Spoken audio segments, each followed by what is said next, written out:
so proudly we hailed, and the twilight's last gleaming, whose broad stripes and bright stars through the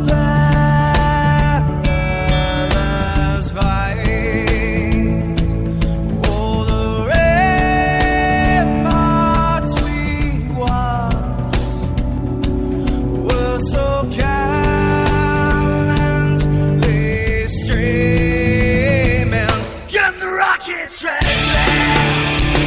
the bombs bursting in air, gave proof through the night that our flag was still there.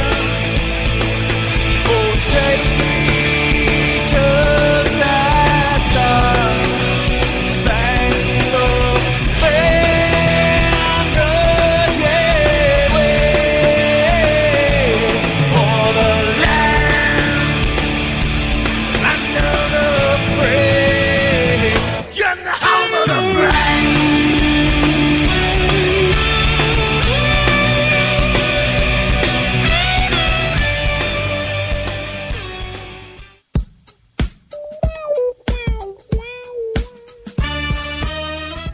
Don't be afraid, this is a low fat, and you are listening to HonestAnswerRadio.com. Now, where is the egg roll you guys promised me?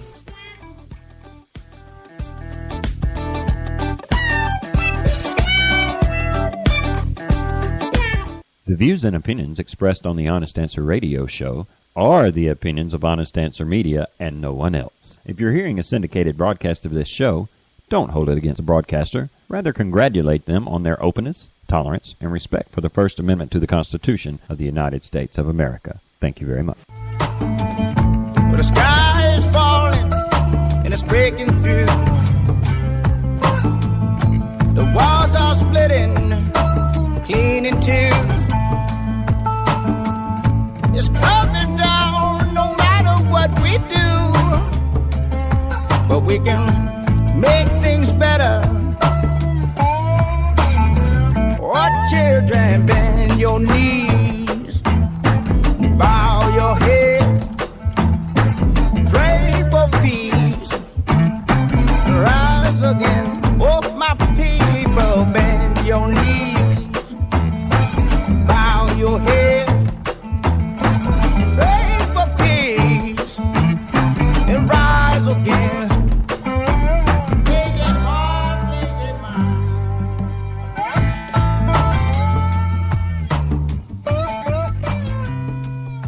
Yeah, welcome one more time to Honest Answer Radio here on HonestAnswerRadio.com, where we're kicking the mainstream media in the teeth every chance we get. If this is your first time listening to us, well, I'm going to be the Marty half of your dynamic hosting duo this fine Tuesday evening. And since it is Tuesday evening, I will be the Casey half of this Honest Answer Radio extravaganza. What a weekend, man. Yeah, man. This has been a very, very eventful weekend. Not in the way that there was like a whole lot of different things going on, but there's been at least one thing that happened over the weekend that has set every media outlet in the country to talking about it all day long.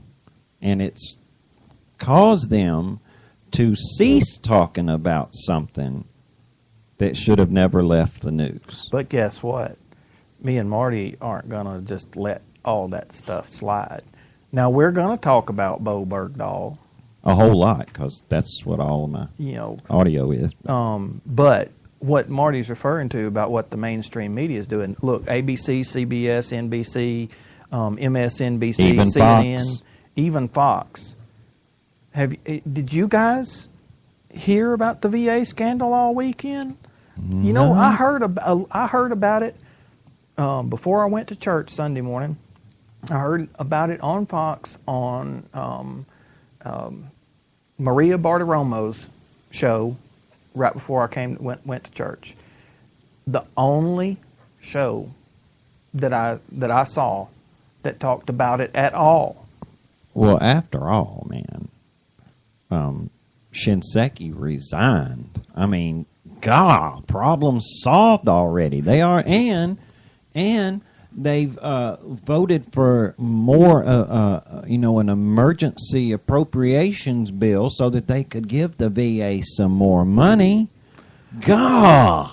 Yeah, so let's see. Problem solved. We don't even need to talk about it. So let's correct the record, though.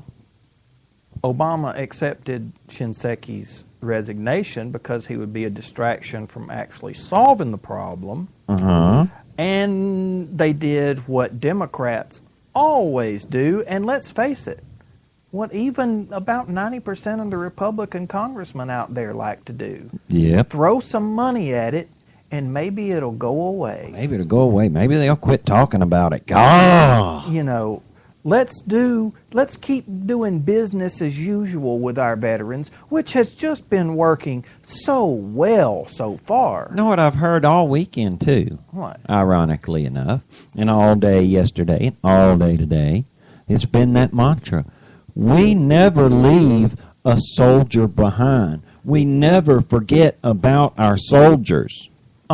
Unless they're at a consulate in Africa somewhere, like or Benghazi, Libya. Or if they're not actively serving anymore and they're in Mexico. Or if they're in the VA system. Yeah. I mean, after all, that's what we're talking about, the VA. I mean, they never leave a soldier behind unless there happens to be a backlog. And they can't necessarily get to them, or if they, don't want anybody to know that they can't get to them, then you're going to have that.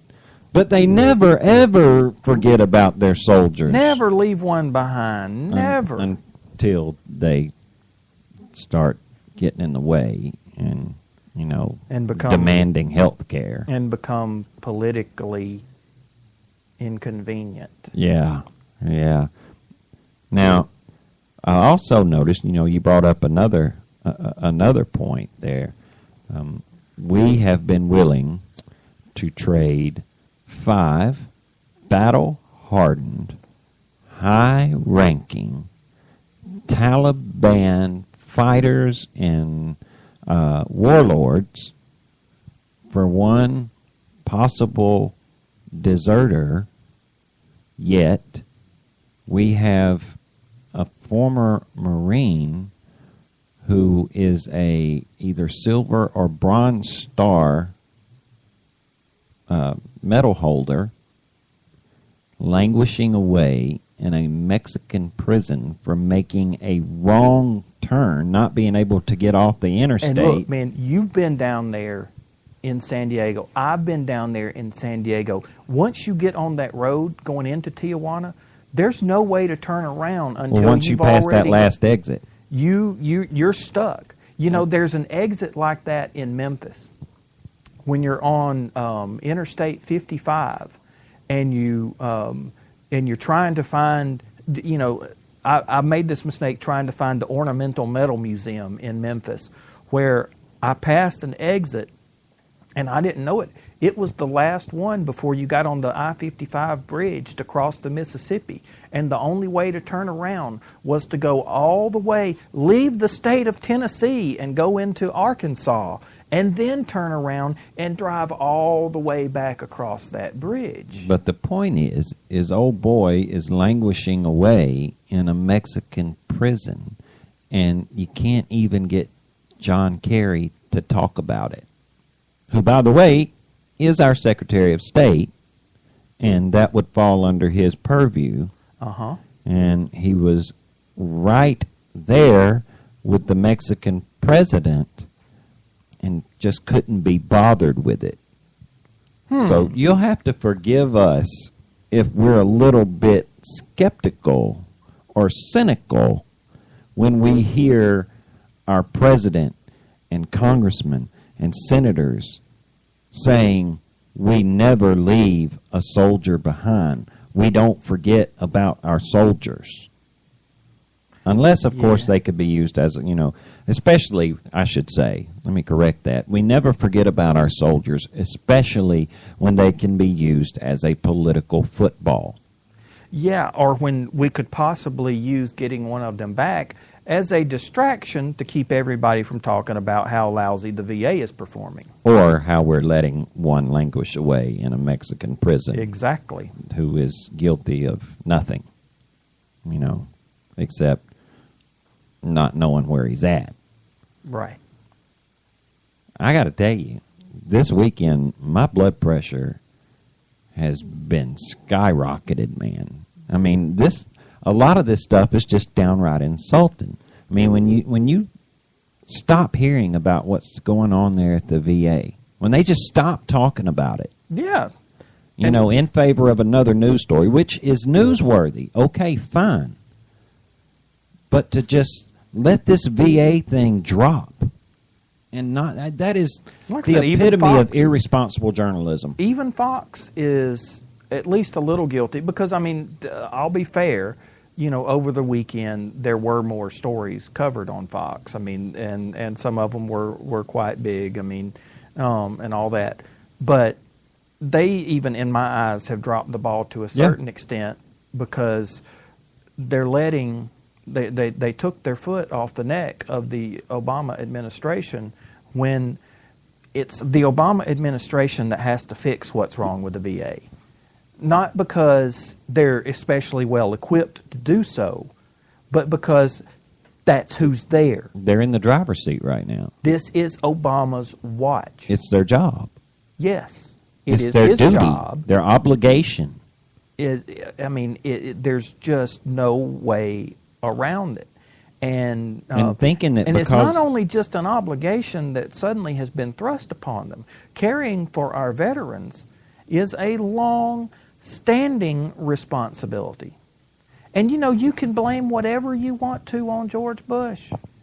Blame this. Well, hey man, he is culpable in this VA thing just as much as anybody is. This ain't new. So, but does it let Obama off the hook? No. If you would think that if a president you would think that a president that is as scandal ridden as this one, who has had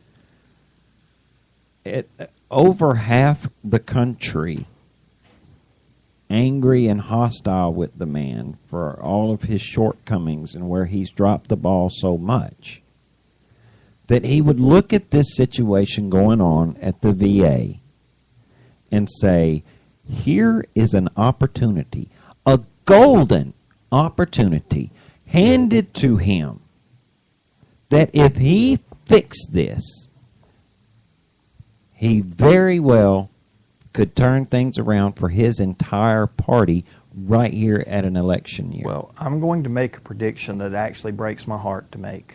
Think he's going to do it? No, he's not, and I'm going to tell you why. The Veterans Administration, the health care portion of it, is socialized medicine. Well, yeah. Every fix that will actually work means dismantling some of the apparatus of socialized medicine. In order for the VA to actually process this backlog, they're going to have to cut out massive amounts of... People use the catchphrase red tape to just brush it aside. Right. Because they don't want to talk about a massive, useless, entrenched, and invasive bureaucracy. Mm-hmm.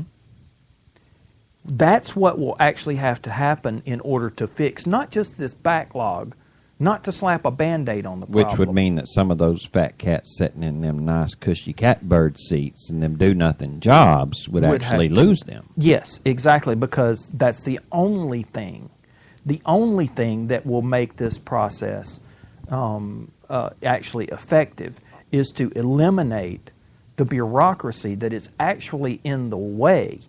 Because, see, if you took and said, okay, we're going to take out 5 pieces of paperwork out of this system so that veterans don't have to do it, it will eliminate a whole layer of bureaucracy by removing those forms. Mm-hmm. There's going to be screaming, wailing, gnashing of teeth, because each one of those forms is probably employing, roughly probably about 2,000 or 3,000 people. Yeah.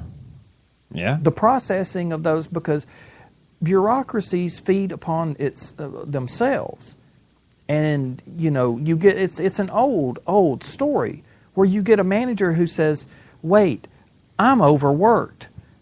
I tell you what, we need to hire. I'm going to create this form, this piece of paperwork. And now that means we're going to have to hire 15 more people so that this piece of paperwork can be processed. So you'll need to promote me. Right. And put these people under me. Right. Okay. That's what's happened in the VA. Now, in the meantime, down at the end where the health care is actually delivered, have they hired more doctors? No.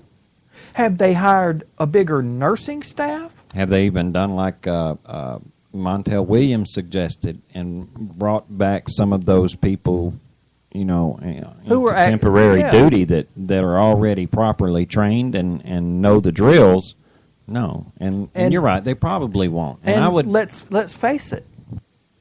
See, Marty, that would actually save money, because you're in the military, you're a corpsman. I'm not talking about you specifically, but the pay grade for a corpsman is a lot less than a private physician, wouldn't you say? Yeah. So don't you think that would actually save a little cash if they did it that way? Well, yeah, it would. I would go so far as to say that it's not just the Obama camp that's going to be unwilling to do this, that there's a whole lot of establishment Republicans who, look at this in the same way, that this is creating jobs. I mean, we've got what we would call an establishment Republican congressman right here in our district who operates in that same mindset, that, yes, it is creating more of a bureaucracy, but we're creating jobs. So, the VA thing, you may be right. You may very well be right that it's not going to be fixed. But you got to admit, this could very well save his administration if he would just fix this one problem, this one thing. This is just one of the many scandals that has plagued his administration. Granted. But if this one were fixed, it would do more for the Democrat Party than anything in the past 6 years. It would be bigger than Obamacare. Yes, it in would. the eyes of a lot of Americans. But it's like you say, sadly, I don't see the fix on the horizon, and that's a shame. See, I hate. But they never leave a soldier behind. They never forget about a soldier. Right. So, did you have some audio today, Dude. Speaking of leaving soldiers behind and not leaving them behind. In case you guys were on vacation where they didn't have televisions or radios or cell phones or anything and you missed it, over the weekend, the Obama administration orchestrated a prisoner swap with the Taliban where we got back a soldier named Bo Bergdahl, who I think it was 2008, where he went over the wall. Yeah.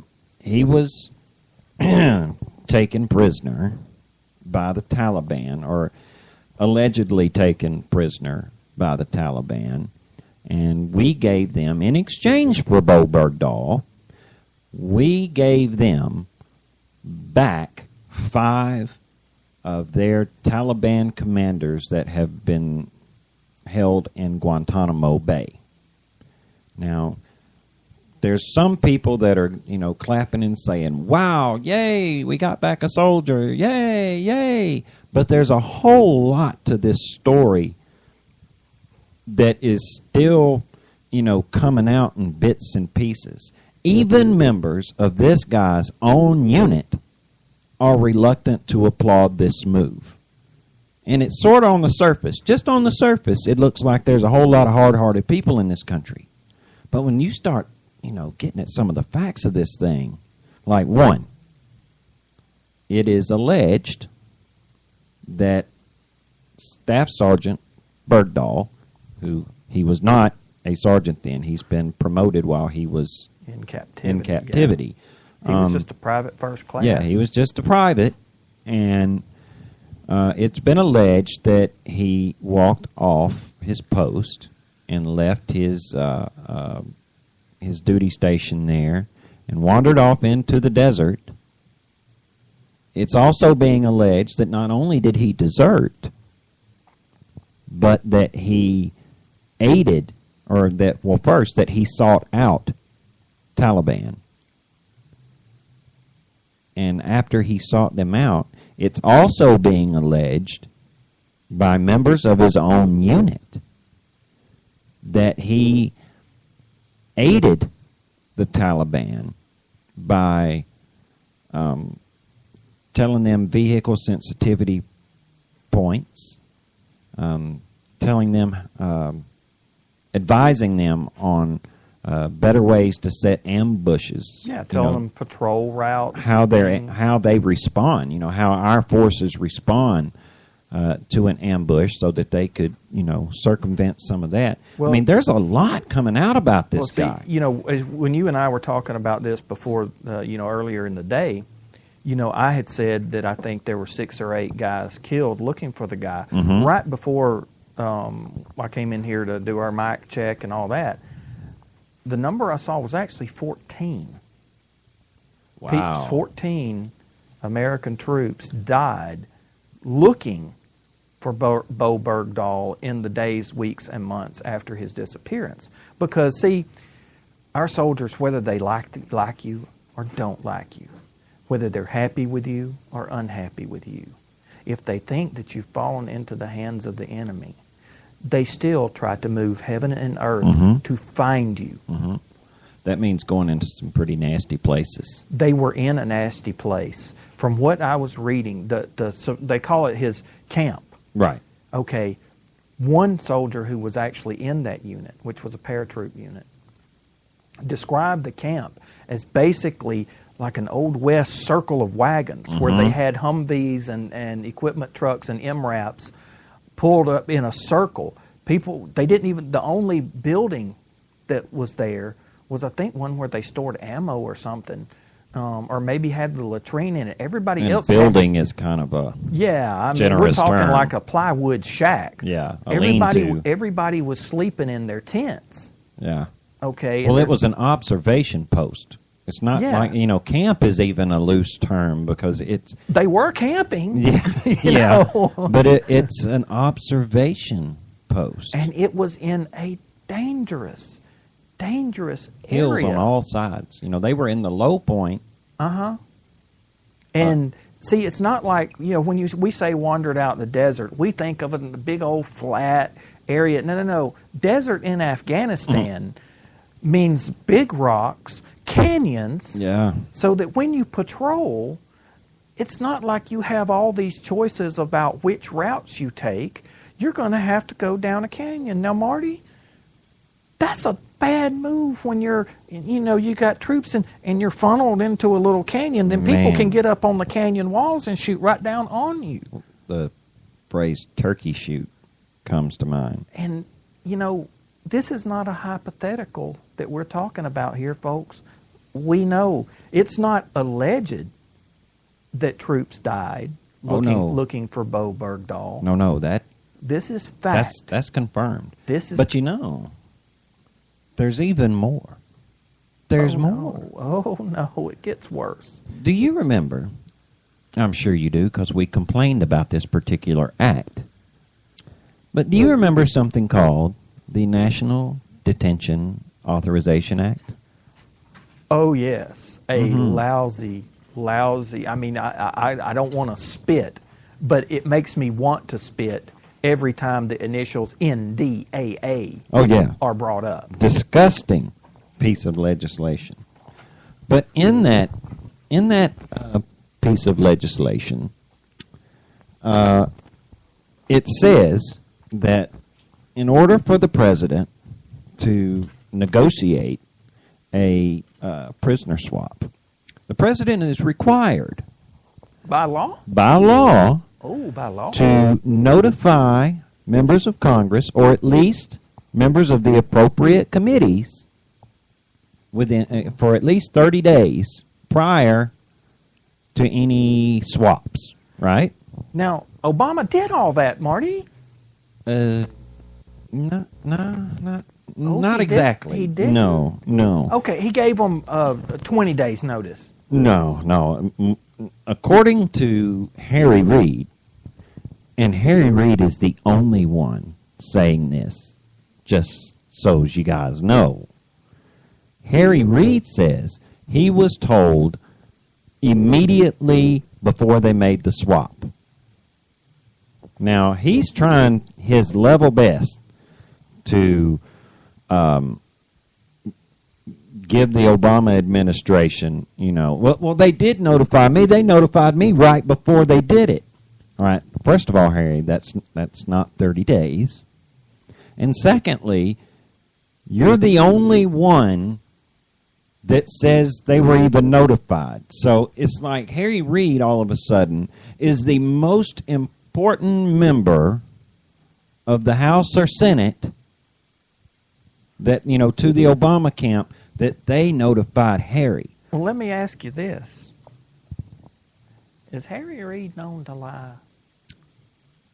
Only when his lips move. I was And afraid of Dianne that. Feinstein says that she was notified after they did it and that the White House apologized to her Oh, well, I feel so much better for not now. notifying them within 30 days.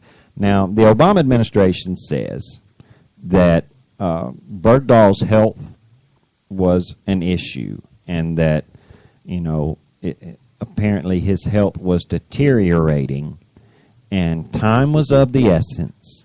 And they just didn't have time to notify Congress within 30 days. They didn't have a clue that this was going to happen 30 days ago. I see. Yeah.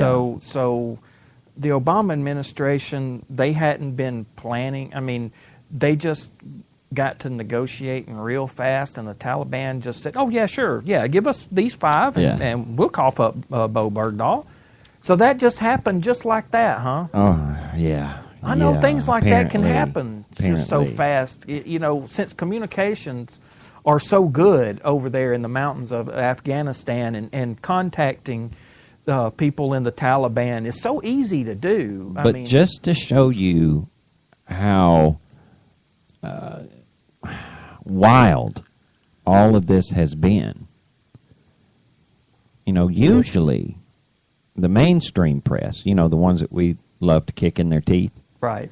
they're all about covering up for Obama. Anything he does, they're really quick to excuse. Mm-hmm. Now, granted, there has been a little bit of that.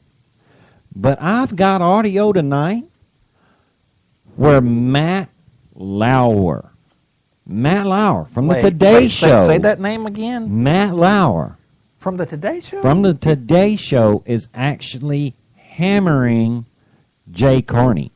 And the questions that Matt are asking, I didn't even put Carney's answers in this clip.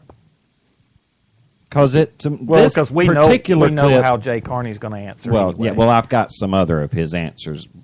This clip is just to show that even Matt Lauer, Mr. Softball, is hammering Jay Carney with some very tough questions. I mean, very tough. CNN. I give credit to Jake Tapper. Communist News Network. Oh, yeah. I will give credit to Jake Tapper. He was not easy on Jay Carney about this at all. I'm sorry you're leaving, Jay, but don't think it's going to be easy. I mean, he's asking some pretty tough questions. So, and I've also got some audio from Bergdahl's dad. Obama's, he's not going to miss a good photo op or a good press, right? A good press op here. He's out in the Rose Garden. He brings out Bergdahl's mom, who, look, I feel for these parents. And were this my child, I would be totally freaked out. Mm-hmm. And I would be wanting the government to do whatever they could to get my child back. Sure. All right? No matter what he did. Well, I don't know. But if I believe my son to be an honorable human being, I would be begging them to bring him back, okay? So he brings out Mom and Dad.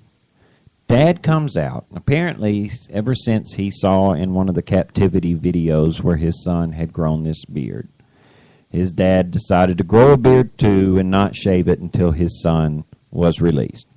Whatever. Mom says her piece. Some of the first words out of Dad's mouth are in Arabic. Well, Pashtun. Okay, Pashtun, you're right. Now, at the end of it, I tell you what, I want to play that first. Can I play that one first? Play that because this is pretty significant. Listen to this. This is it's about a minute and a few seconds. I just want to say thank you to everyone who has supported Bo. He's had a wonderful team everywhere. We will continue to stay strong for Bo while he recovers. Thank you. I'd like to say to Bo right now, who's having trouble speaking English, Bismillah ar-Rahman ar-Rahim, Zayabayem. I'm your father, Bo. The people of Afghanistan, the same. Khalifa al-Thani, the complicated nature of this recovery will never really be comprehended. To each and every single one who affected this in this country, in the service branches, at the State Department, throughout the whole of American government, and around the world at international governments around the world. Thank you so much. We just can't communicate the words this morning when we heard from the president. Okay. Now, let me play his dad one more time. This is the important part. I'd like to say to Bo right now, who's having trouble speaking English, Bismillah ar-Rahman ar-Rahim, Zayabayem. I'm your father, Bo. Okay. On the surface, when he said that, even he said that he was trying to, since his son was having trouble speaking English. Now, there's been a lot of people weighing in on that, and that's a whole separate issue. But he's trying to say, I'm your father, Bo. All right? He says all of that, right? Mm-hmm. And then he says, I'm your father, Bo, as if to say he's translating what he just said. He did say that. He did say, I am your father. That was the very last. This is where he's done. All right. I'd like to say to Bo right now, who's having trouble speaking English, Bismillah ar-Rahman ar-Rahim. That's not I'm your father, Bo. Zayabayem. I'm your... Zayabayem. That's I'm your father. Okay. What he was saying before that, Bismillah ar-Rahman ar-Rahim, it translates to, in the name of Allah, the most gracious and most merciful. He prefaced his statement with, in the name of Allah, the most gracious and most merciful. It's not that he spoke Pashtun in the Rose Garden that has made the hairs on the backs of people like myself, the hair on the back of the neck stand up. if his son's having trouble speaking English, his native language, whatever. But to open the remarks before you say, I'm your father, with, in the name of Allah, the most gracious and most merciful. Over on AlanWest.com, Colonel West's point of view on this is that he is sanctifying the White House and claiming it for Islam. Now, I'm not going to go out on a limb and quite say that. Well, actually, those words have been spoken in the White House before in 1805. Thomas Jefferson. Yes, when Thomas Jefferson was president. So it's not like it would be the first time that those words had been spoken in Pashtun, Right. At the White House. But it is suspect. But however, I mean, Bismillah. That's in the name of Allah. In the name of Allah, yeah.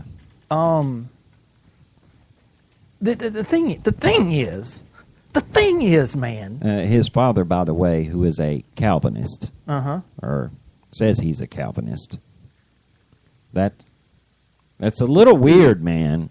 I mean, am I wrong? Am I wrong No, here? see, look, man. The thing is, if all these soldiers, sailors, airmen, Uh-huh. Marines, Yeah. not only from the United States, but from Great Britain and from Canada, Yeah. and all these that have served over there Yeah. and fought the Taliban. Those very words right there, they've probably heard those words Mm-hmm. shouted at them. Usually right as a before pro- gunfire. Yeah, that's right before the bullets start snapping around their ears. Uh-huh. Yeah. And for all those other soldiers out there who have fought it, and some of them may have PTSD, Yup. that Yup. heard those words on national television. Mm-hmm. Okay, I know you didn't serve over there. You served in another country that Right. also spoke a different language. Right. We're not going to go there. Right. But I know from personal experience with you that when you heard certain words spoken in that other language, when you weren't really expecting, Right. that's not what you Right. were looking for, dude. Back in the bad old They're days, called when trigger words. Yeah, when PTSD was like crawling up on your neck all the time. Mm-hmm. Look, you got a little freaky about that. Mm-hmm. Okay, now that was my first thing. When I heard that on national TV, I don't speak Pashtun, but I know what Bismillah means. Right. Okay, that's even in a Queen song. But wow. I mean, You you had to think that some of his teammates even were going, Just- wait, what? Yeah, What? I mean, And that's not all. Dude, that's not all. no. He even had now he's since deleted this tweet, but he even went on Twitter and said that God was going to punish all of the people involved with harming Afghan children. Now, see, I'm trying to cut this man some slack, man. I'm trying really hard. And I'm thinking, what if him putting out that tweet was a condition of his son's release? I'm not a parent, but I can imagine Right. that I might do or say virtually anything, and publish a tweet that I didn't mean if it just meant that they would get my kid back. If you were over there, if it was you, Right. and I can see that. But But I would come not, on, man. But see, I would have to follow that tweet with a, hey, y'all, they made me write that so I could get my son back. How about him? How about this? Your father, Bo, the people of Afghanistan, the same. Khalifa al-Thani. Did you hear that? Oh. Did you hear that? I heard that. Let's hear that again. Khalifa al-Thani. That's not That a Pashtun word. That is a name. That is the spokesman for the Taliban. Yeah. See, and before that, when he said all that, People of Afghanistan, the same. the same. And I take it that he didn't mean the "I'm your daddy" part. No. But I got plenty of. I got a lot more audio I need to get to. But I did want to bring that out and bring that to your attention. There's a lot going on here. He also, Bergdahl's father, also later tweeted that he was actively working on the release of all Guantanamo prisoners. Notice, he didn't say he's actively trying to work on the release of American soldiers all over the world who have been taken captive, or Americans, not just soldiers, but Americans who have been taken captive all over the world. No. Just Gitmo, huh? Not one tweet about them, but to the ones in Gitmo. So that's just that's one tick. Go ahead and look on your little chart there of oddball things about this, things that make you go, about this situation. And you can tick that one off there. Okay. Now, getting back to the White House, okay? I said that some of the members of the press are not necessarily treating this like it's this great, wonderful thing. Over there on MSNBC, old Chuck Todd. Mm-hmm. This is, the Obama administration is kind of taken aback by this, that the press isn't fawning all over the place and not going out of their way to say, "Oh, thank you, Obama, thank you, Obama." They're kind of freaking out. And, well, after hearing some of Matt Lauer, listen to Matt Lauer's questions. These are guys who are considered at very high risk to launch attacks against the U.S. if they were freed. So has the administration now, though, endangered the lives of all Americans for the safety of one American? Is this semantics here, Jay? Are we calling it a prisoner swap when, in fact, it is negotiating with terrorists? The terrorists are celebrating this, Jay, and in some ways they now know there is a going rate that one American in captivity can win the release of 5 terrorists being held by the United States. Do you worry that sets a very dangerous precedent? Well, I'd caution anyone against buying the propaganda of terrorists. What? Buying the propaganda of terrorists because the Taliban is saying this is a win for us? That's not propaganda. They got back 5 high-level Taliban commanders. For one PFC. Yeah. That's not propaganda, Jay. And you can hear Matt Lauer. I mean, even Matt Lauer can see that this isn't, something's wrong here. There's something wrong with this. And the fact that the Obama camp was willing to break the law to ensure this, there's something very, very wrong. When we were talking about the Detention Authorization Act, Obama issued a signing statement then.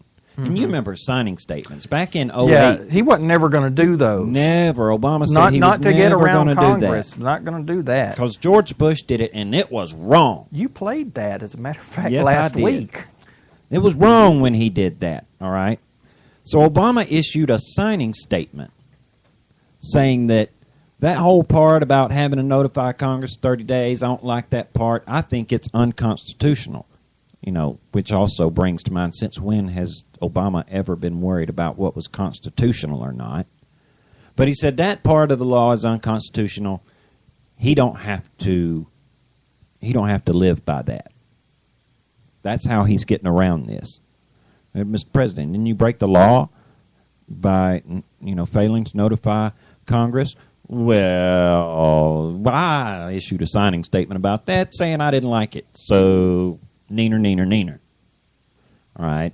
So, of course, they're not going to really get a chance to talk to the president about it. That's what Jay Carney's for. He got lapdogs for that. Right.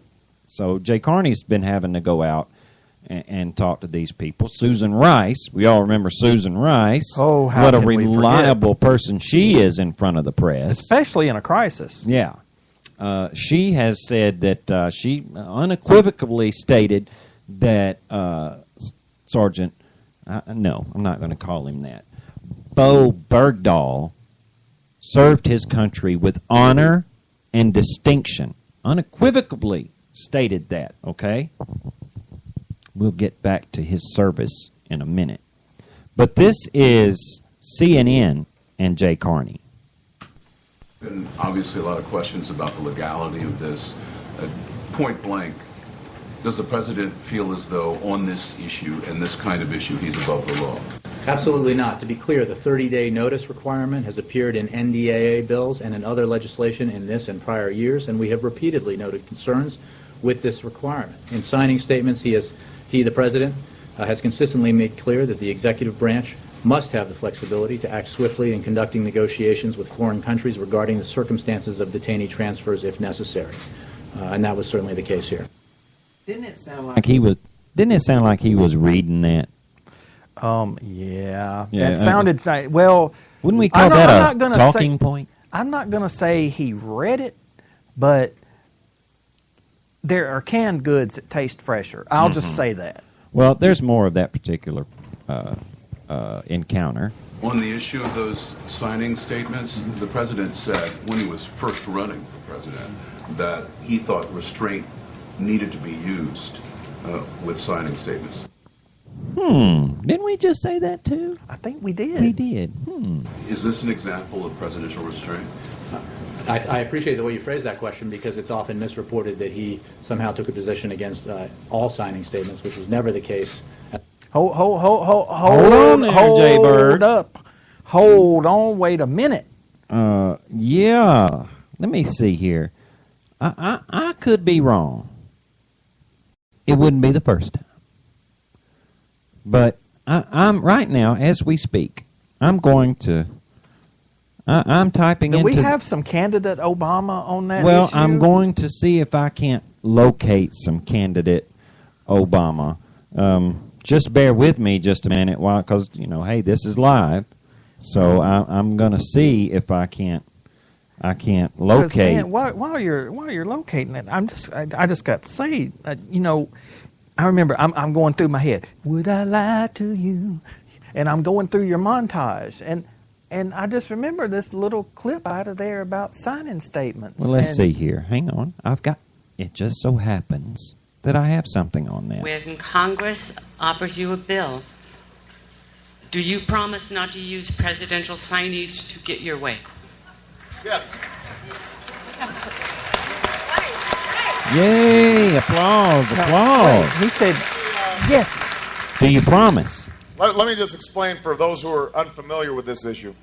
We've got a government designed by the founders so that there'd be checks and balances.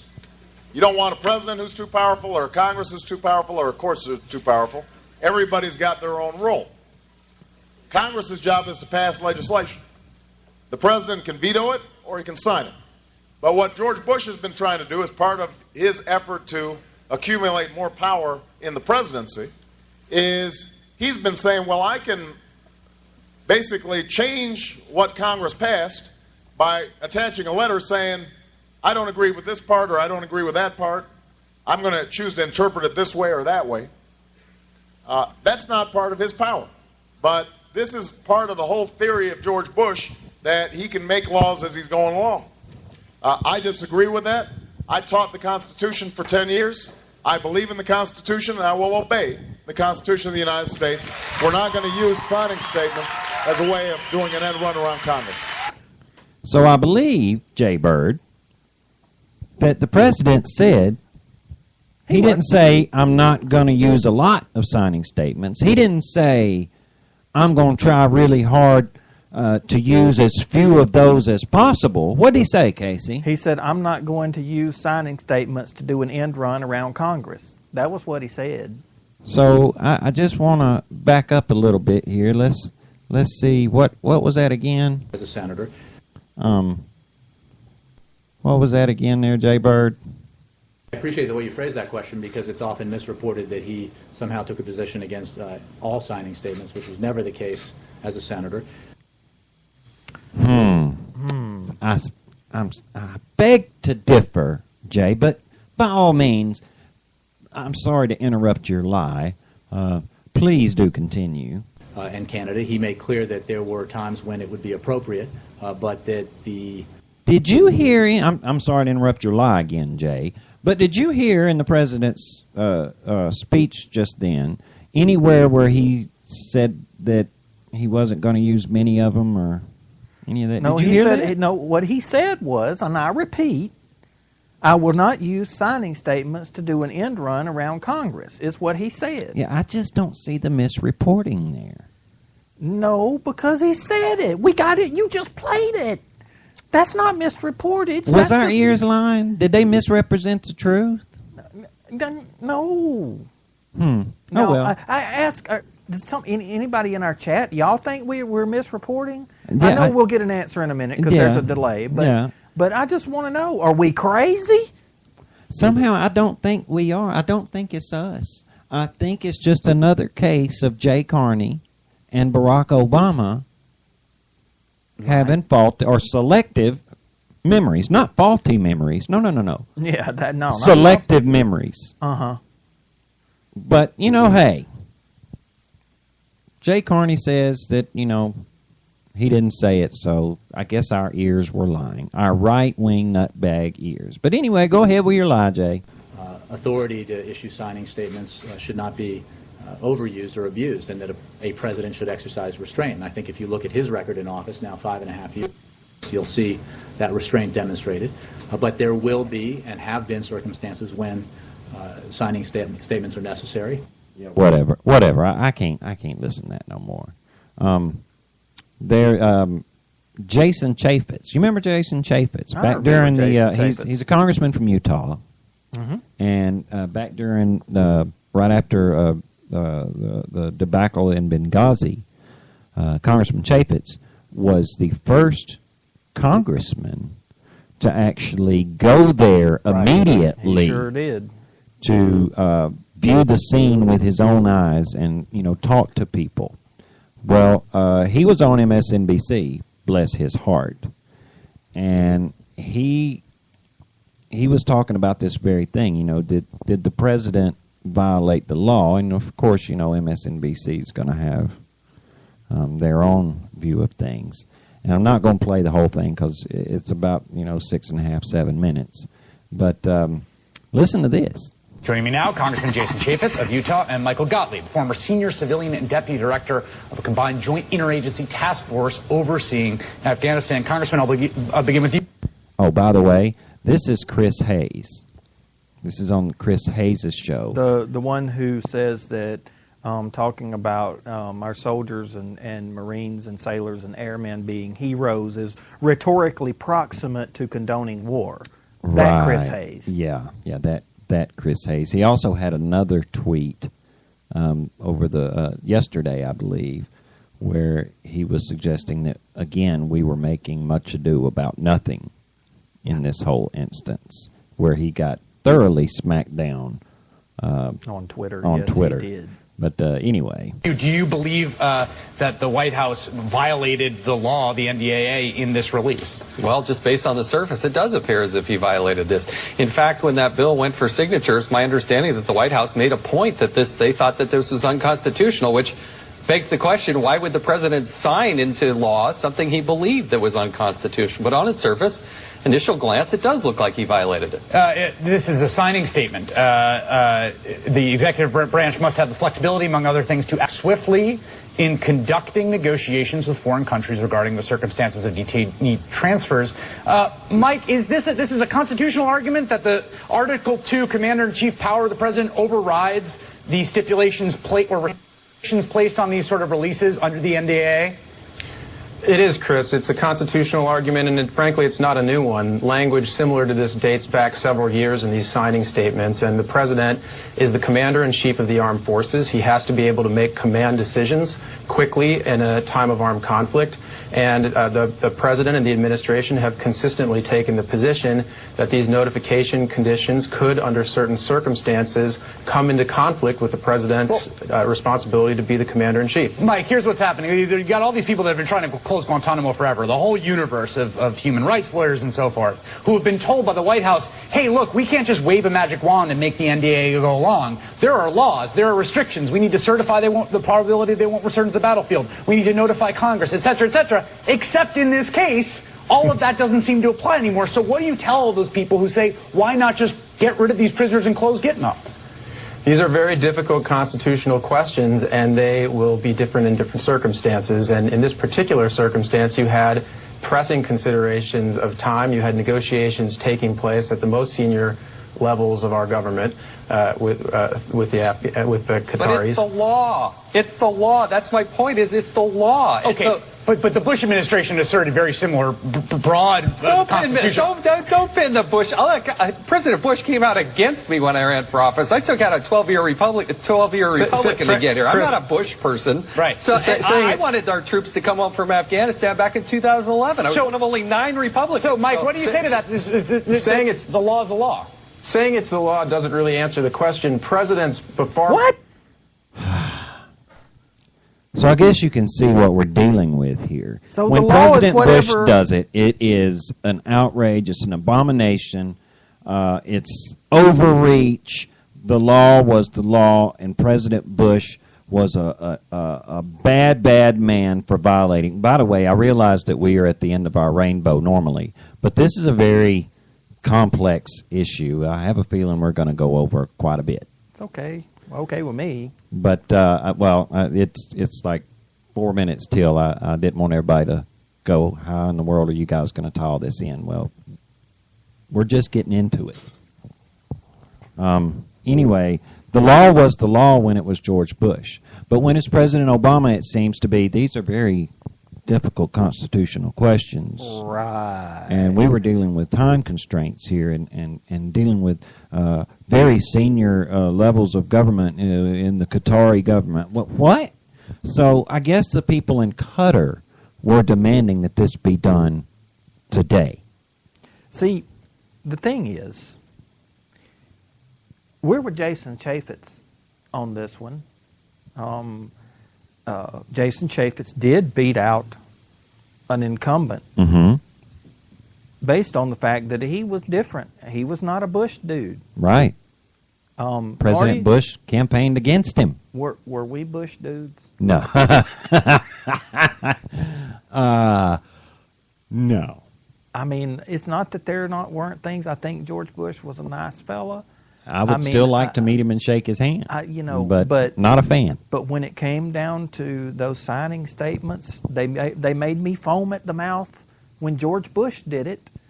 My mouth is still foam. I mean, it's a good thing we're on radio and people can't see how much foam's coming out of my mouth right now. Breaking the law is breaking the law. When you do it, when I do it, when George Bush does it, or even when President Obama does it. What is it with these people over at MSNBC? And you may as well say the Democrat Party as a whole, in that President Obama seems to have unilateral authority to do whatever he wants, whenever he wants. This is like monarchy behavior here. Tell you what, let's get a few years ahead of the game, Marty. See, when Obama is not president any longer, and when, hopefully, we get a Republican president in office, when the Republican president issues signing statements to get around laws that Congress passes, let's just say this now, Marty, that future Republican president is going to break the law if he does it too, or she. If President Palin, now, that felt sort of good to say that. Actually, I kind of like hearing that. Say that again. If President Palin does the signing statement to do an end run around Congress, it will be breaking the law.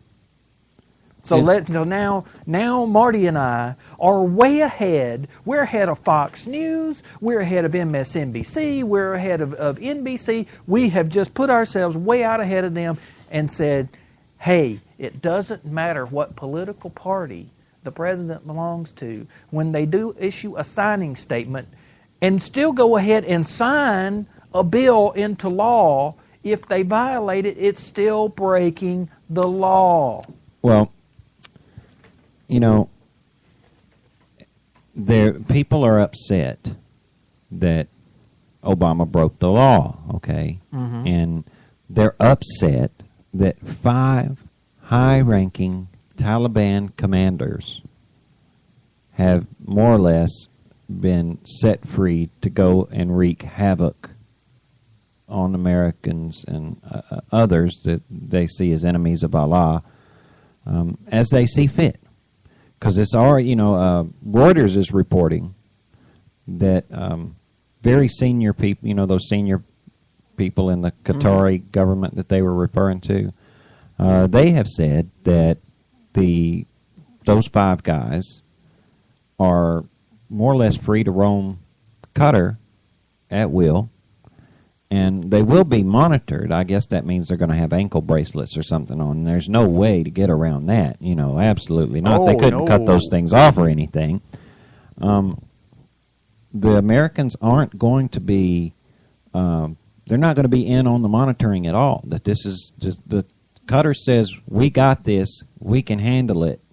Whereas the president today over there in Warsaw said just the opposite, that, we're going to have eyes on these guys at all time, and their movements are going to be highly restricted.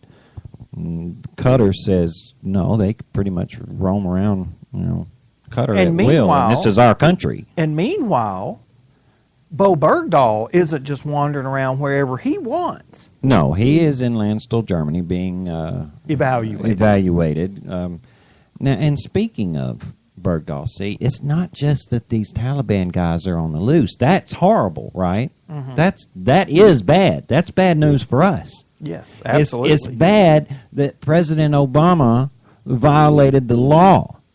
But they justify those 5 Taliban and the law breaking with, but this is an American soldier. Remember we were talking about Susan Rice a while ago saying this is an American soldier who served his country with honor and distinction. We had a duty and an obligation to bring this guy home because he served his country with honor and distinction. But there's a but. There's a but. And the but is that maybe Bo Bergdahl, there are some things that have been alleged by people who served with him. Mm-hmm. By his squad leaders. That amongst say them. That he didn't serve with honor and distinction. That he left a note saying that he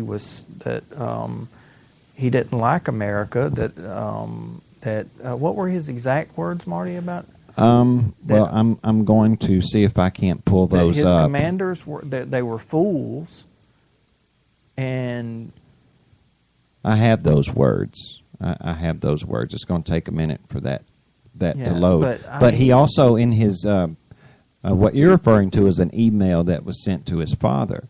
In his note, that, by the way, no one has been able to have access to this note. I want to make that clear.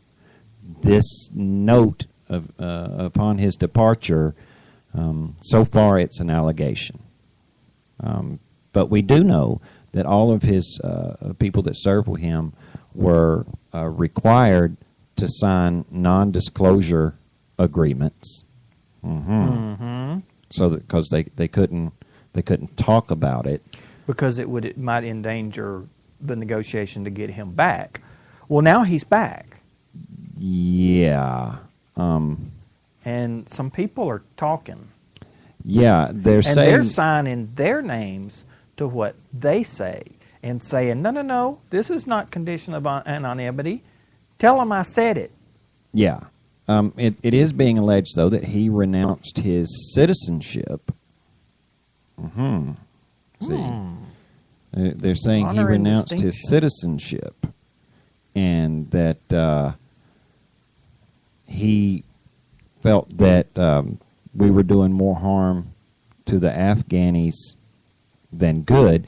His dad, remember his kooky dad? Mm-hmm. His dad says that when he joined the Army to go over to Afghanistan, that Bo Bergdahl was under the impression that the American military was more or less Peace Corps with guns. And he sends this email home to his dad in the middle of it, saying he can't believe the atrocities that's being committed against these poor Afghani children, and that they're being told that they're stupid, and that he is embarrassed to be an American soldier. All right. So not only is he quite possibly a deserter, but he's an idiot as well. Yeah. Peace Corps with guns? What? Peace Corps with guns, man. Now, when I heard that, I all I could say was, what? The email that you're talking about that he sent to his dad, this was brought out by the reporter has since, he was killed. He had an accident, Michael Hastings. Uh-huh. He wrote an article in Rolling Stone, who by no means could be considered conservative in any way. Or right-wing or right-wing at all, okay? But Michael Hastings reported that that he sent an email, Bergdahl sent an email to his father that says, and I'm quoting, "I am ashamed to be an American, and the title of U.S. soldier is just the lie of fools. I am sorry for everything. The horror that is America is disgusting." Now, does that sound like a soldier that is serving his country with honor and distinction? Well, he's probably pretty distinct from the other people that are serving over there, because that's not what they say when they come back home. I mean, we also know that before 2 weeks before he went missing, he boxed up his computer and all of his personal possessions and sent them home. Now, does this sound like the action of a soldier who is got in his mind that he is going to continue his duty? No, and I'll tell you what else doesn't sound like that. It doesn't sound like that when he left when he wandered away from the camp. Mm-hmm. He left his helmet, Mm-hmm. his rifle, Yup. his sidearm, Yup. his body armor. Yup. And the only things that he actually took with him was some water, a compass, Mm-hmm. and a knife. And a digital camera. A camera. Why would he take a camera? I don't know, Marty. Maybe for what was on the camera's memory stick? Maybe. It's a possibility. It's also been alleged that leading up to that, they were, of course, having to deal with IEDs, improvised explosive devices, Yes. and they were like hitting in fronts of the vehicle and off to the sides of the vehicles, and, they were still wreaking havoc. But after this guy goes missing, and he's been missing for a while, all of a sudden, these IEDs are exploding right on the money, right in the weakest parts of the vehicles. And that the usual responses to ambushes are suddenly not being effective. And it's almost as if the Taliban somehow knows how the U.S. soldiers are going to respond to an ambush so that they can make adjustments. So they can plan around that sort of Yeah. thing. Now, who knows what the kid told him? All right, and I'm gonna let me state outright, right here and right now. If I were taken captive by the Taliban, I would probably spill my guts in just about any question they asked me. Because they're going to beat the snot out of you. Well, and it's not Whether just you the answer beatings. or I mean, not. they know they're pretty experienced with torture. Uh-huh. They know how to do it probably better in some ways than our own CIA guys. I mean, they've been doing this stuff For a few thousand years, right? They know how to make you talk. And I'm not saying that, you know, that I would do otherwise. But leading up to this guy going missing, the statements that he was making to his platoon mates and that he was overheard making to members of the Afghan army and the Afghan police and things like that, it's been alleged that he sought out the Taliban. Like when they were going looking for this guy, that some of the Afghanis that they talked to... The kids. To kids, all right? Yeah, these are kids that they're talking to, are saying, yeah, I saw this guy. I saw who you're talking about. I saw him, because they're showing him a picture of the guy. You know, of course. Yeah, I saw him. He was asking us how to find the Taliban. Now, he didn't carry his rifle or his body armor or any of that stuff. The only thing that could be considered a weapon was his knife. Now, I don't know if he was asking these kids where the Taliban was so that he could sneak up on them and knife them. But it don't rhyme right. No, there's something about that just doesn't sound right. If it's true that he was seeking out the Taliban and he didn't have any weaponry, it's not out of the realm of possibility that he deserted. And not just deserted, but he defected. intended to offer aid and material support to them. So let me get this straight, just to sort of kind of tie this up in a bundle, which is very difficult. And these are all allegations, mind you, okay? None of this has been represented as fact. Now, part of this is not allegation. Let's just get back to the facts. We gave away 5 Taliban commanders. Yep. At least mid-level, every single one of them, which is which is a high rank. Okay. Yep. Battle-hardened commanders, without exception. We traded 5 of them for one very, very suspect PFC and the lives of 14 very honorable soldiers. Yep. Those are facts. Undisputable facts. So... But you know, a lot of this is coming from me and you. I think we should hear from some of his teammates and let them give you their viewpoint. Because these guys served with him. They didn't just, serve in the same area. These are people that knew the man personally, that was on guard duty with the guy at times. They went out on patrols with this guy. They served alongside this guy. They spoke with him, had conversations with him. They were intimate with him. They know him. Okay? Are they using words like honor and distinction when they describe him? Not so much. Let's listen to them. We just got this homecoming video as the leader of the Taliban issued a rare statement hailing this deal as a, quote, great victory. Joining me first tonight, former Army specialists Cody Full and Gerald Sutton, who are both Afghanistan war veterans and platoon mates of Sergeant Bo Bergdahl. Gentlemen, thank you both so much for being here, and thank you for your service. Cody, let me start with you. Do you believe that Bo Bergdahl deserted? Yes, I do believe he deserted, without a doubt in my mind. You have been prohibited from talking about this since he was captured. The Army made you sign non-disclosure agreements while he was in captivity. Tonight you're free to speak. Why do you believe he deserted?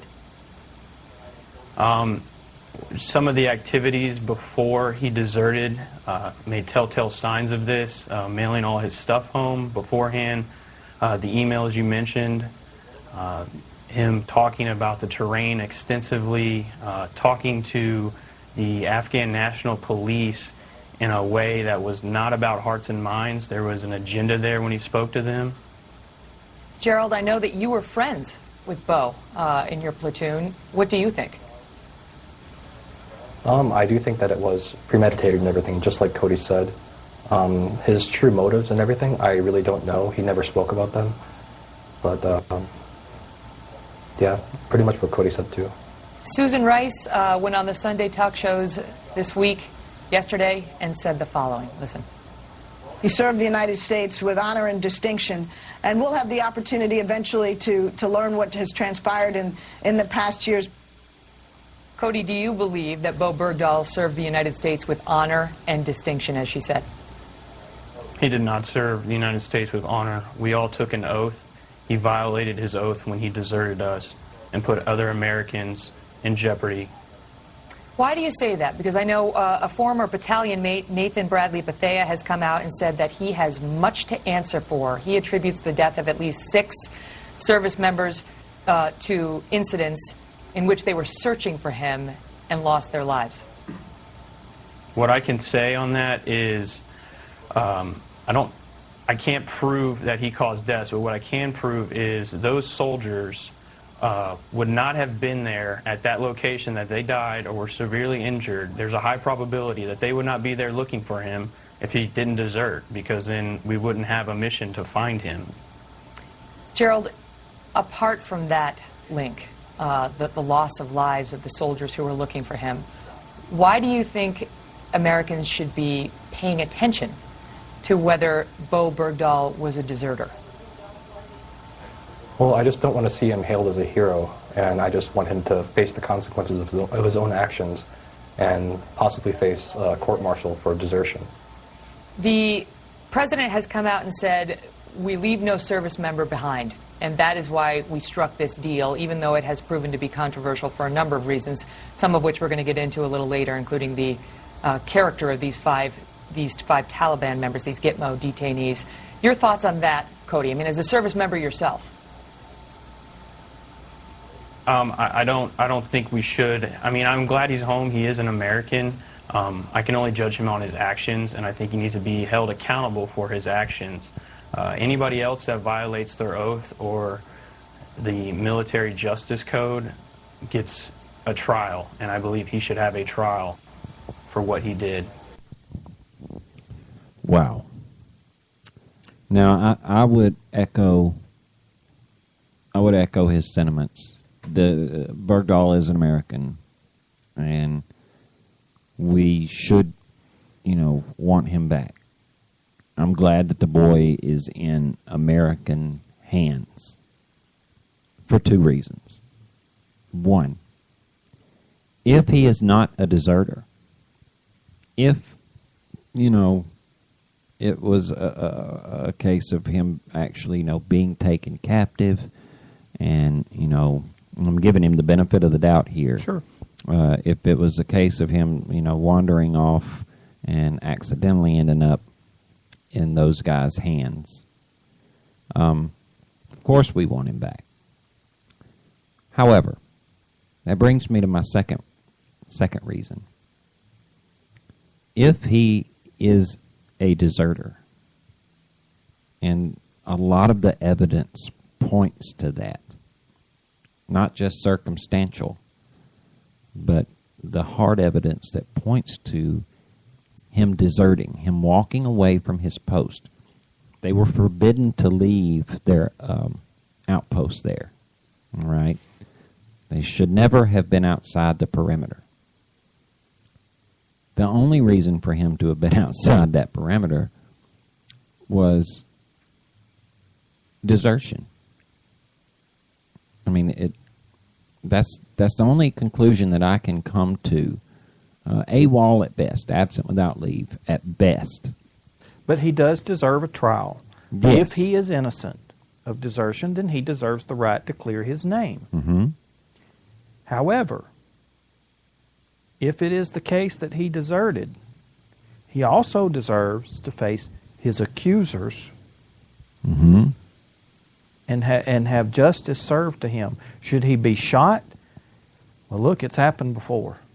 Well, that's part of the Uniform Code of Military Justice. To this day, desertion during a time of war or armed conflict may be punishable. I believe it's either Article 85 or Article 83 of the UCMJ. May be executed. That doesn't mean that he has to be executed. Or even that he will be. But it is on the list of penalties for desertion in the face of the enemy, is the most common way it's phrased. At the very least, though, he should be sent to Leavenworth. And if it can be proven, and if it is proven that he willingly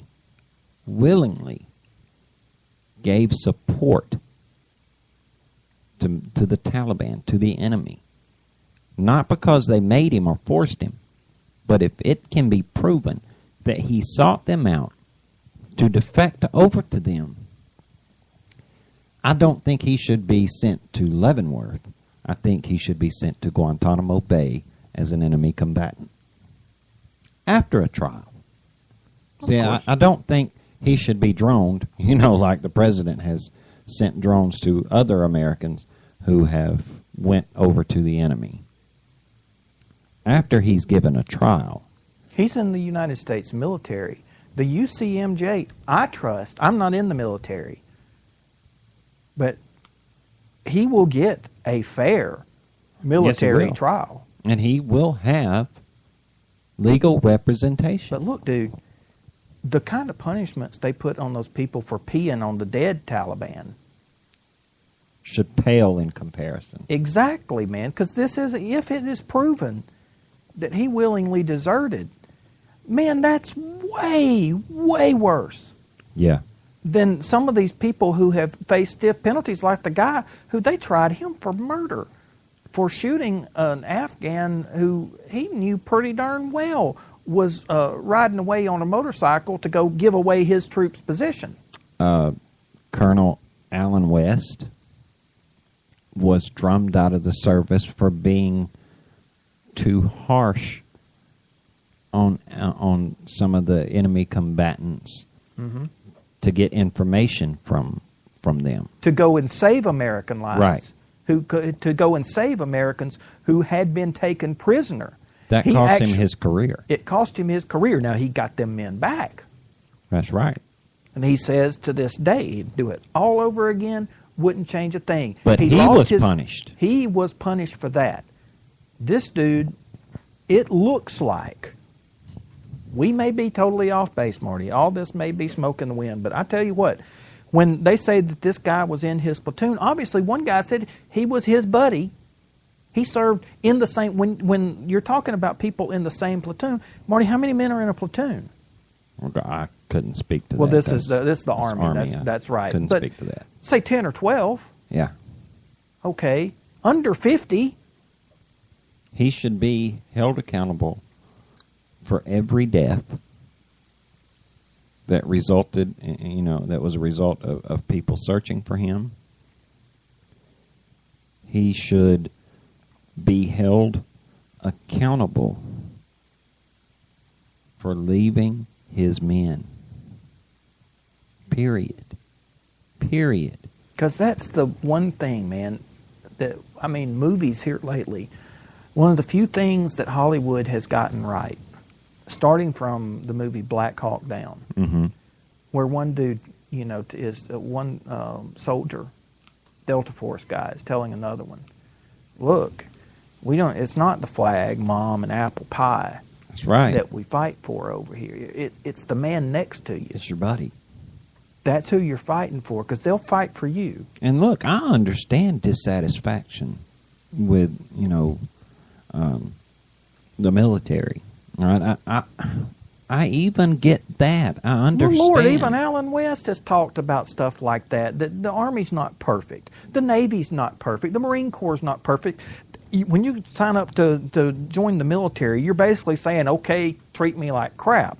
I mean, it's just part of the military life. I even understand not wanting to get away from, having to be in a combat zone. But you know what, man? There are legal ways to do that, too. Yes, there are.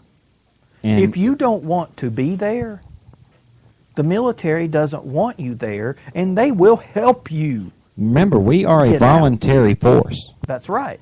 And see, I mean, I know of cases. I mean, remember when our older brother was in the joined the Marine Corps? Yeah. You're supposed to. You go into basic training. Your butt belongs to the Marine Corps, and you ain't getting out till they're done with you and all that. Right. But I remember they let one of the guys that volunteered to join, Yep. who just couldn't hack boot camp. He wanted to get out, and they rolled the red carpet out the door for the boy. Get out. That's right. Man, the kid could have even, if he wanted out that bad, he could go to the chaplain. He could have smoked dope. Right. And failed a urine test, for Pete's sake. And got booted out. But if you want to, he could have gone to the chaplain. Yeah. Because that's one thing, you told me this. No matter what, the military will not keep you from meeting with the chaplain. No matter what your complaint is, no matter what their complaint is with you. Mm-hmm. It's the one right that you have that they won't violate. If you say, I want to go see the chaplain right now, they say, let's get you to the chaplain. He could tell the chaplain, I feel like I'm a danger to myself or my squad mates. They're out. Get out. You're going home. Get out. But you don't desert. And you don't seek out the enemy. Unless, of course, you have a weapon and intend to do them bodily harm. But the evidence doesn't show that. And see, even then, the Army isn't made, this Army of One stuff, that's kind of crap. Because it's crap. You don't fight solo. Mm-mm. That whole Rambo thing, that's Hollywood. Hollywood. That's a Hollywood myth. If you go off with your weapon intending to go kill the Taliban all by yourself, they might say, great, you killed a few of them, but guess what? Your butt's in trouble because you ain't supposed to go off by yourself. What if you get captured and then give up our position to them? They don't like that. Yeah, or what if you get captured and we have to send people after you and they get killed? That happened. Yeah. So no matter what, the kid's got some stuff to answer for. And and you know what? I'll even go further. If any one of these 5 Taliban that we let loose for his sorry behind takes one life, takes one innocent life, Bergdahl should be held accountable for that life, and President Obama should be held accountable for that life. Because he broke the law to get him back.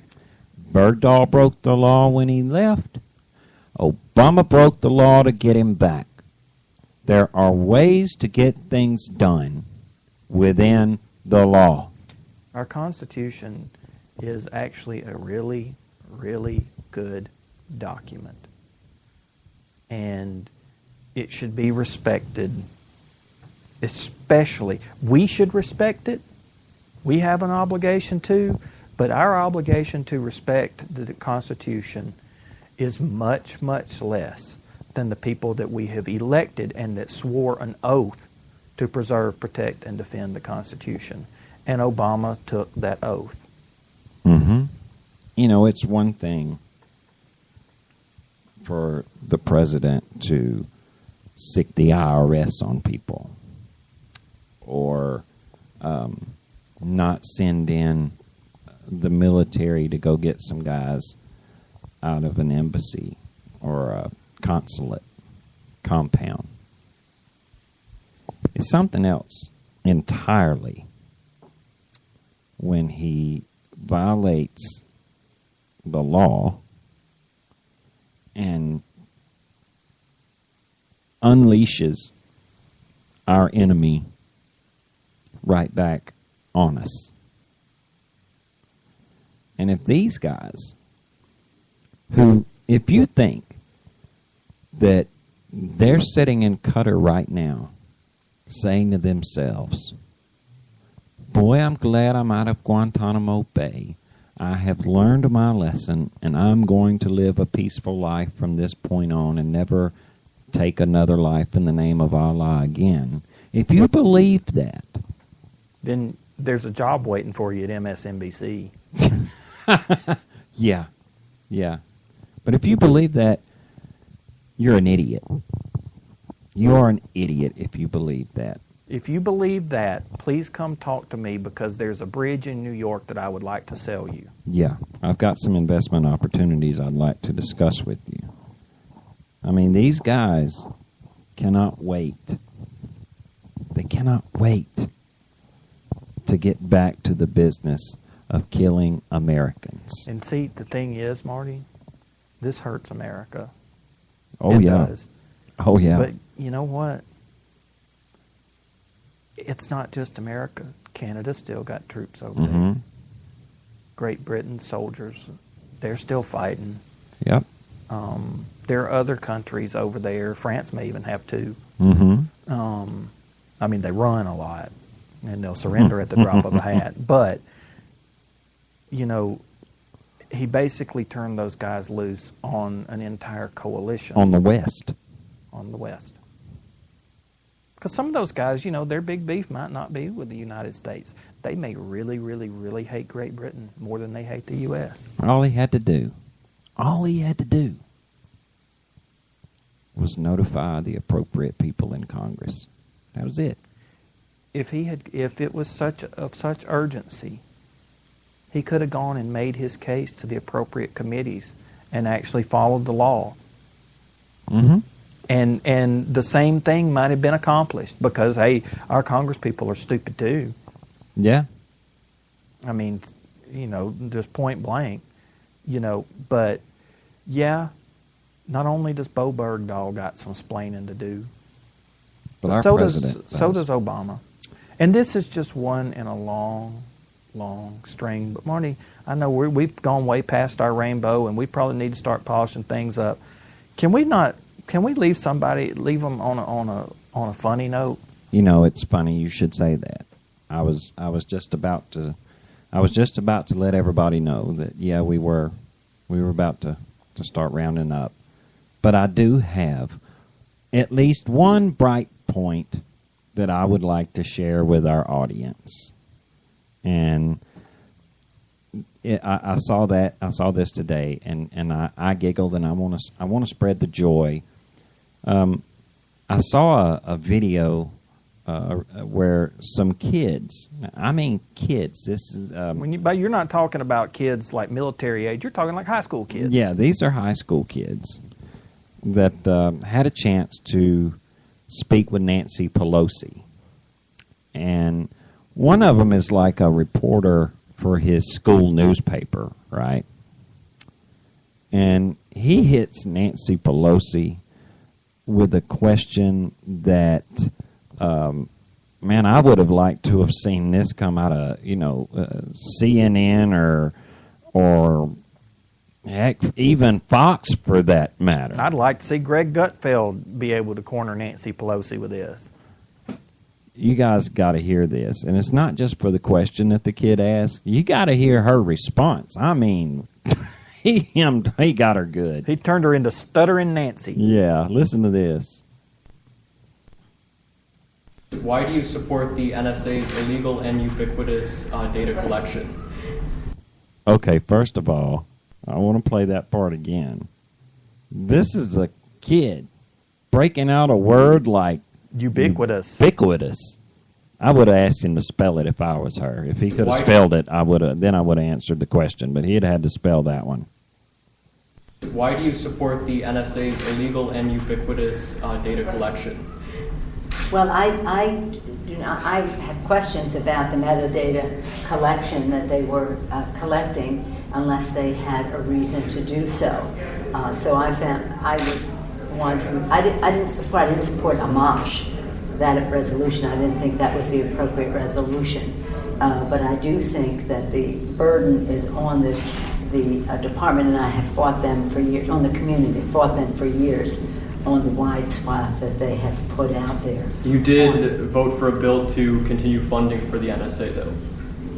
Yeah, of course. I don't think we should not fund the National Security Agency. No, they do many things. Isn't the NSA a clear violation of the Fourth Amendment? No. Some of what they do should be subjected to scrutiny in some of the things, but they perform many other functions as well, and we hold them to a high order. And I've had my biggest fights here in the intelligence community with the director of the NSA, Hayden. When he was the director, I don't think he was on the level with us.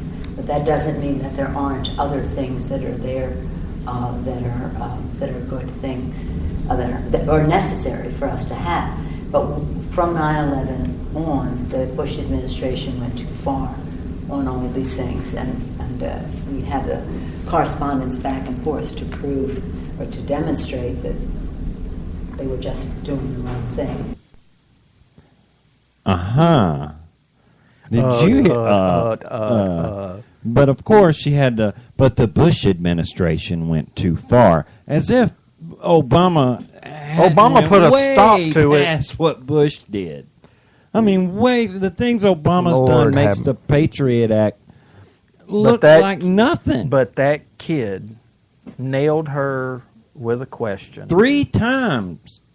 He pimp slapped her with words. That the people who are working as Washington correspondents should be ashamed of themselves, because that young guy, I'm going to call him a young man because kid sounds like it's disparaging.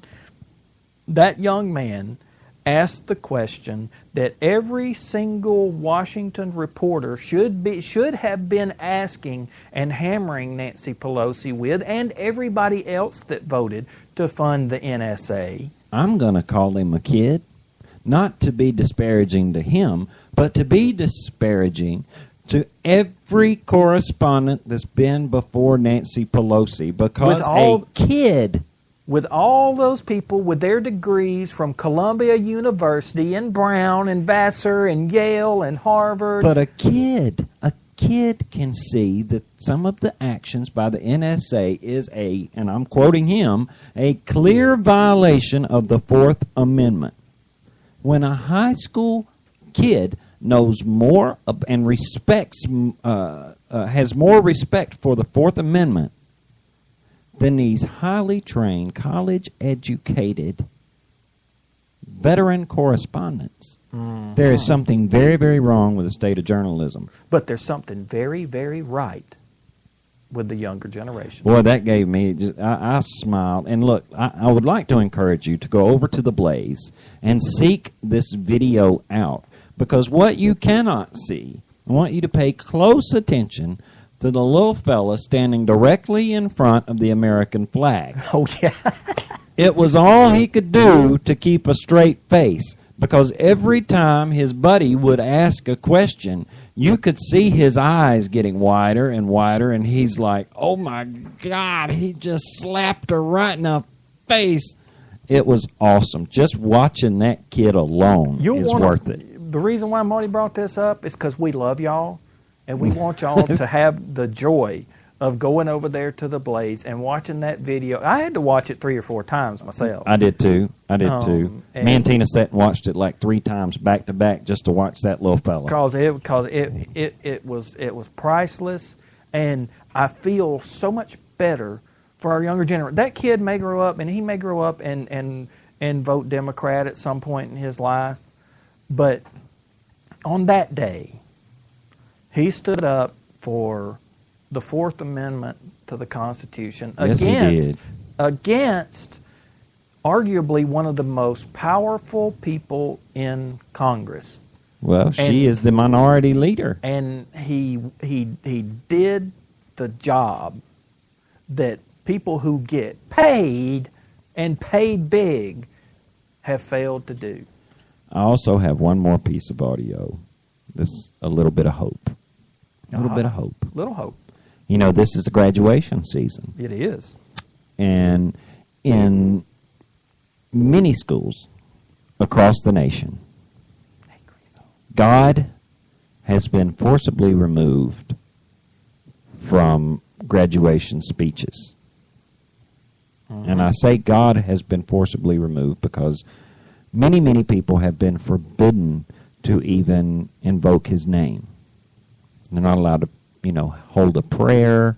They're certainly not allowed to, offer praise or worship at any point during their speeches.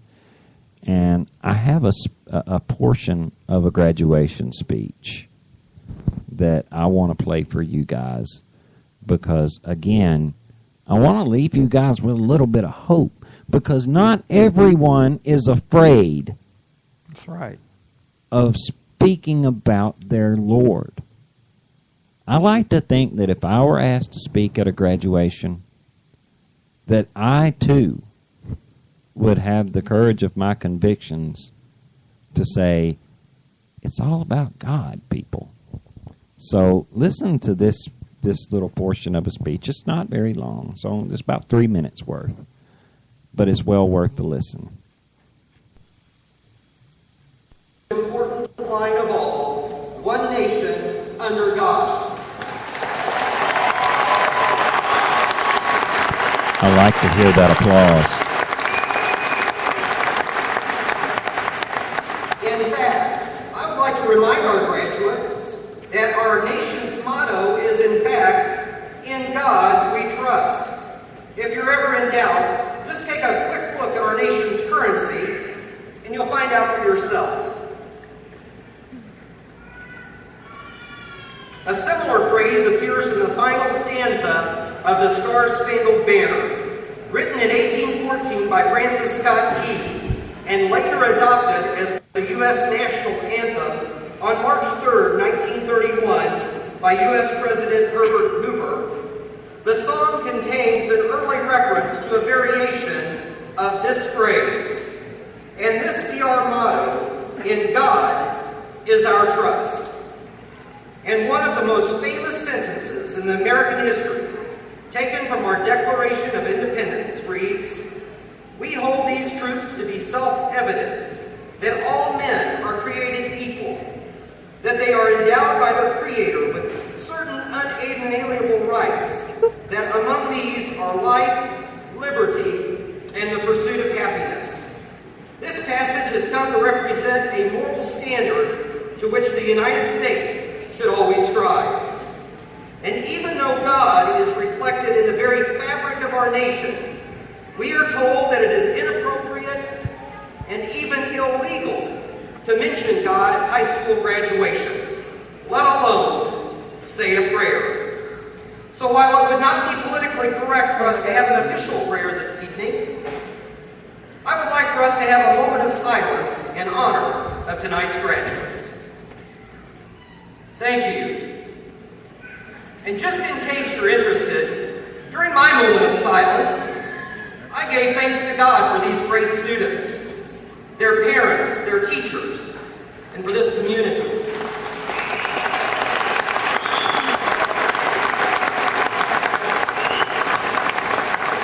Well, I'm not finished. I ask God to protect these students as they go their separate ways into the world.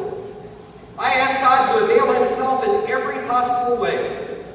And I ask God to watch over them, to protect them, and to bless them with self-fulfillment, with compassion, inner peace, and personal prosperity.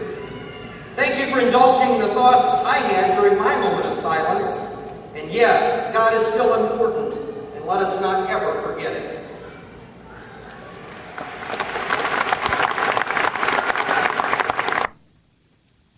I would like to commend this gentleman for not forgetting that God is the most important factor in the world that we live in today. And especially important in our civic life. That's right. It was our founders' intention that we acknowledge God, our Creator, in all things. That's why they put it on our money. Yeah, that's why they acknowledged our Creator. We are endowed by our Creator. Not the Constitution, not Nancy Pelosi. We are endowed by our Creator with certain inalienable rights. They fully intended for God to be acknowledged in our schools. If we're going to get this nation back on the right track, that should be the first place we begin. By allowing God to be injected into our public school system again.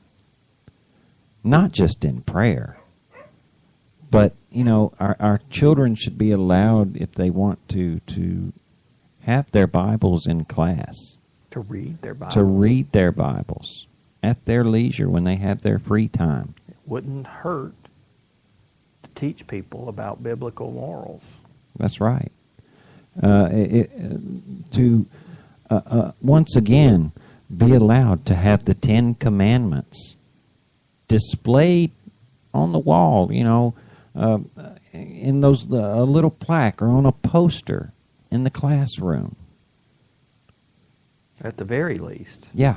At the very least, they should be allowed to acknowledge the God from whom we get all of our blessings. I mean, to make the acknowledgement of God illegal is a slap in the face to Him. And we should be ashamed. Let's not forget these most important words that will give us some hope.